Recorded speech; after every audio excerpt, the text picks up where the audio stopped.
En octobre 1993, au salon de Francfort, dans sa livrée d'aluminium poli, l'Audi A/SF vous avait séduite. Aujourd'hui, en devenant l'A8, cette grosse Audi, même si elle a perdu sa couleur originale, n'a pas fini de nous émerveiller.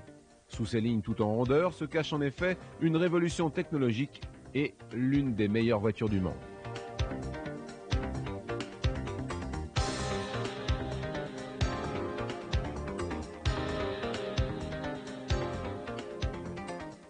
Plus de 5 mètres de long, près de 2 mètres de large et des formes fluides, avec une lunette arrière et un pare-brise très incliné, la grosse Audi, c'est le moins que l'on puisse dire, ne passe pas inaperçue.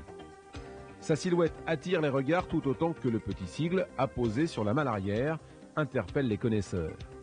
Le A de A8 signifie en effet aluminium, car, et c'est là sa principale singularité, cette grosse Audi est intégralement faite de ce noble métal.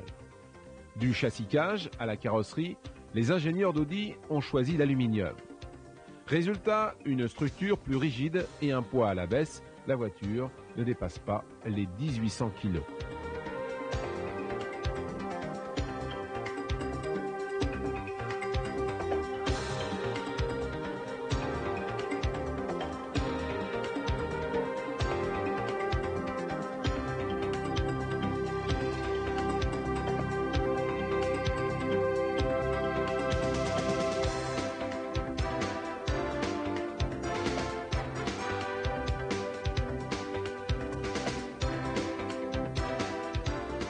Comme pour la carrosserie, les lignes de la planche de bord sont douces et la présence de bois précieux et de cuir en font un véritable salon roulant.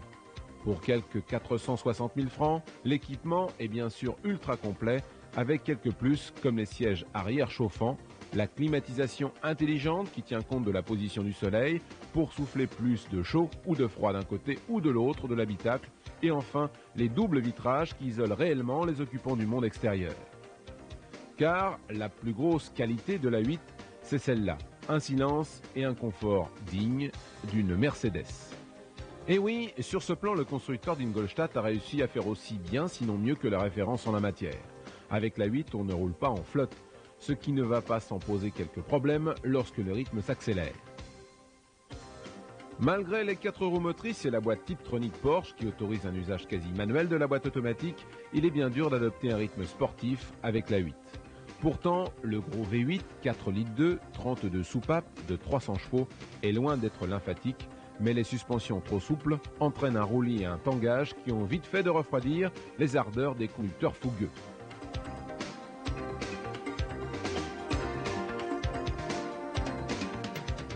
« 250 km/h limité électroniquement, 0 à 100 en 7 secondes 7 et de 80 à 120 km/h en 4 secondes 8, ce n'est déjà pas mal pour se faire des sensations.